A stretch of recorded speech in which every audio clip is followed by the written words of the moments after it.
बात बताना चाहूंगी कि प्रभु यीशु मसीह ने कहा कि तुम पृथ्वी के नमक हो। हमको नमकीनी दिखानी है अपने जीवन में। बिना नमक के हमारा स्वाद बिगड़ जाता है हमारे खाने का। तो इसलिए हम नमक के समान रहें, सबके साथ एडजस्टेबल लाइफ हो जाए, कि ये नहीं कि हम इससे बात नहीं करते, उससे बात नहीं करते। नहीं प्रियो, हमको नमक बनना। तुम पृथ्वी के नमक हो। और इस प्रकार ये काम स्त्रियां कर सकती हैं कि किस प्रकार एक दूसरे के घर में जा कर के उनकी मदद करके, और जिनके यहाँ वो पैसे नहीं होते, आर्थिक मजबूरी है, तो किस प्रकार वो उन्नति कर सकते हैं, वो भी कार्य कर सकती हैं। अब जब इस्राएल में जब गई थी तब मैंने देखा था, हमारे जो गाइड हैं उन्होंने बताया था कि क्या दूल्हे पक्ष और दुल्हन पक्ष इन दोनों के पास से नमक के पैकेट आते हैं, और उस पैकेट को उस जमाने के जो यहूदी धार्मिक होते हैं वो उन दोनों नमक को मिला के हिला देते हैं और कहते हैं इसमें पहचानो तुम्हारा नमक कौन सा और दूल्हे का नमक कौन सा। कोई नहीं पहचान सकता। ऐसा ही है विवाह। क्या हम विवाह में ऐसा ही रहेंगे? यहाँ कितने हम अपनी जाति में देखते हैं कि लोग अपने तलाक ले लेते हैं प्रियो। कितने परिवार, पूरा चर्च भरा हुआ है। मैं तो अपने पास्टर को कहती हूँ कि क्या मतलब है, चर्च बंद कर दीजिए। हम क्या सिखा नहीं सकते? दुख सहना सिखा नहीं सकते? यीशु के दुख को हम देख नहीं सकते? कुछ भी बात हुआ तो मायके चले गए और माँ बाप उनको प्रश्रय देते हैं। नहीं प्रियो, बाइबल हमें सिखाती है कि जब तक मृत्यु तुम्हें अलग ना करे तब तक तुम अपने पति को और पति अपनी मृत पत्नी को नहीं छोड़ेगा। क्या हम यही कर रहे हैं? क्या हम यही सिखा रहे हैं? नहीं कर सिखा रहे। आ गई बच्ची ने, पति ने नाराज होकर एक चांटा लगा दिया, उसी से भाग गया। नहीं प्रियो, ये तो आपस में प्रेम है। जैसे नमक घुल जाता है उसको तो कोई अलग नहीं कर सकता, वैसे ही परमेश्वर चाहता है कि पति और पत्नी एक दूसरे से बिल्कुल अलग ना हो। दोनों एक तन है, एक प्राण है। परमेश्वर ने यही बनाया है प्रियो कि हम एक दूसरे की सह लें और पत्नी उनके अंडर में रहे और पति उसकी परवाह करे, उसकी चिंता करे, उसे प्रेम करे। तो इस प्रकार का जीवन बहुत अच्छा होगा। बहुत अच्छा। उन्होंने मुझसे पूछा कि और कुछ महिलाओं को, तो ये सबसे ज्वलंत उदाहरण है कि कितने बच्चे हैं जो अपने पति को छोड़ के आ गई और अपने माता पिता के घर में बैठी हैं, और 2-4 साल के बाद ये देखा जाता है कि वही लड़की जो पति को छोड़कर आई वो किसी और के साथ चली गई। बताइए, और दुर्दशा हो गई। आपको सिखाना है अपने समाज में, अपने परिवार में, अपने चर्च में, और जहाँ जहाँ हम उपस्थित होते हैं, बेटियों को समझाएं कि वो सहनशील बने, पति की सह लें, पति को गलत कार्य से जरूर रोकें। अगर वो पीते हैं, गलत काम करते हैं, उन्हें आप रोकिए। पास्टर हैं, प्राचीन हैं, उनको आप उनकी मदद लेकर के आप कर सकते हैं प्रियो। तो इस प्रकार महिलाओं के लिए आप बहुत कुछ कर सकते हैं। जो प्राचीन महिलाएं हैं, जो बूढ़ी महिलाएं हैं, वो अपना उदाहरण दें, बाइबल का कोटेशन दें कि किस प्रकार बाइबल में लिखा है कि तलाक से परमेश्वर, पुराने नियम में लिखा हुआ मलाकी की किताब में कि परमेश्वर घृणा करता है तलाक से। तो क्या हम घृणा के पात्र बने? यीशु ने तो कह दिया कि तुम्हारे हठ के कारण तुमको मैं अलाउ करता हूं, परंतु परमेश्वर ने कहा कि मैं वो क्रोधित है और कहता है मैं क्रोध करता हूं, मैं नफरत करता हूं। मलाकी नबी की किताब में लिखा हुआ है। तो क्या हम परमेश्वर के साथ चल रहे हैं? तब तो हमको दूसरी मृत्यु नहीं होगी। नहीं तो हम दूसरी मृत्यु के हकदार रहेंगे, सीधा अधोलोक में वो उस जलते हुए आग में, गंधक की आग में चले जाएंगे। प्रियो नहीं, ये शरीर तो हमारा परमेश्वर ने बनाया, शरीर तो मिट्टी में मिल जाएगा, पर प्राण की उससे डरो जो तुम्हारे प्राण को सताता है। पर यदि आपके शरीर को कोई मारता है, शहीद, कितने शहीद हो गए हमारे, शहीदों की लिस्ट है। यीशु के लिए उन्होंने दुख तकलीफ पाया। ये समय है कि हम लोग भी दुख तकलीफ आएगी, उसको तो अवश्यम भावी है, जरूरी है कि हम तकलीफ सहे, उसके लिए बिना दुख सहे हम उसे नहीं प्राप्त कर सकते। लूका की किताब में भी लिखा हुआ है 24 में कि आपको दुख सहना होगा। वो पुराने भविष्यवक्ता आएंगे और वो भविष्यवक्ता झूठे होंगे, पास्टर और जो आपके ये जो कॉन्फ्रेंस में बड़े बड़े आते हैं वो सब पैसे कमाने के लिए आ रहे हैं, पैसा इकट्ठा करने के लिए आ रहे हैं। क्या उनको आत्मियों की आत्मिकता की क्या वो भय है, डर है कि इतने आत्माएं जीती? तो आज ये हाल है। हमको रोना है, हमको ये करना है पश्चाताप। लोग पश्चाताप करते थे पुराने जमाने में अपने पूर्वजों के पाप को, श्राप को वो माफ करने के लिए। आज वैसी स्थिति नहीं है प्रियो।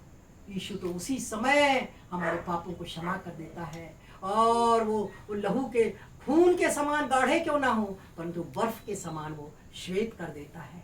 आज आपको श्वेत वस्त्र दिया जाएगा जब आप धर्मी होगे। उस श्वेत वस्त्र के साथ जो कि दिखता नहीं है, उस श्वेत वस्त्र के साथ आपको यीशु मसीह अपने साथ ले जाएगा। क्या आप तैयार हैं जाने के लिए? आप तैयार हैं तो यीशु की आज्ञाओं का पालन करें। सबोपदेशक में लिखा है कि अंत की बात यह है कि यहोवा का भय मान और क्या कर? यहोवा का भय मान। सबसे बड़ी चीज क्या है? यहोवा का भय मान। उसके लिए अलग अलग कोई रेफरेंस नहीं दिए गए हैं। सबसे भली बात यह है कि तू यहोवा का भय मान। हम जा रहे हैं तो यहोवा का भय है कि नहीं? सामान वहां गिरा हुआ है, उठा लें, खा लें वहां पर। आजकल लोग तो पेटू हो गए, पेटू लोग नहीं जाने वाले स्वर्ग में। आलसी हो गए, काम करना नहीं चाहते हैं। वो चाहते हैं कि काम करो, बिना काम किए कुछ नहीं मिलेगा। अब जैसे कि इफुसुस की कलीसिया को क्या कहता है? पहले के समान तू कार्य कर, और अगर तू पहले के समान कार्य नहीं करेगा तो मैं तेरी दीवट को हटा दूंगा। स्मुरना की कलीसिया से भी प्रभु कहता है, ओ विश्वासी अंत तक रहे, तू प्राण देने तक वफादार रहे तो मैं जीवन का मुकुट तुझे दूंगा। यूहन्ना की पत्री और लास्ट प्रकाशित वाक्य को लिखने वाला यूहन्ना, उसको परमेश्वर दर्शन दे रहा है और 7 कलीसियाएं के स्वर्गदूतों को खबर दे रहा है कि सब कुछ ठीक है, परंतु एक बात यह है, थुआथीरा की कलीसिया को कहता है कि तुझ में व्यभिचार पाया जाता है, तू मूर्तियों को बलिदान कर रही है, और तू अगर सबसे गलत काम को छोड़ देगी तो मैं तुझे भोर का तारा दूंगा और लोहे का राजदंड दूंगा। उसके बाद वो सरदीस की कलीसिया को कहता है कि तुमने अपने वस्त्र को अशुद्ध कर दिए हैं, तुम वस्त्र तुम्हारे अशुद्ध ना रहे, तब मैं तुमको किसी रीति से जो किताब है जीवन की किताब में से तुम्हारा नाम मिटने नहीं दूंगा। अपने पिता से कहूंगा कि इसका नाम नहीं काटो। हमने अपने वस्त्र अशुद्ध कर लिए हैं। फिलाडेल्फिया की कलीसिया जो आगे हैं उसको तो वो बहुत आगे उसके दंडवत करते हैं लोग, और क्योंकि वो सबसे प्रेम करता है। परमेश्वर कहता मैं तुझसे प्रेम करता हूँ, तू परीक्षा में स्थिर रहेगा फिलाडेल्फिया, और परखने का समय तेरे पास है, थामे रहे और तेरा मुकुट कोई छीनने ना पाए, और मैं तुझे खंबा बनाऊंगा।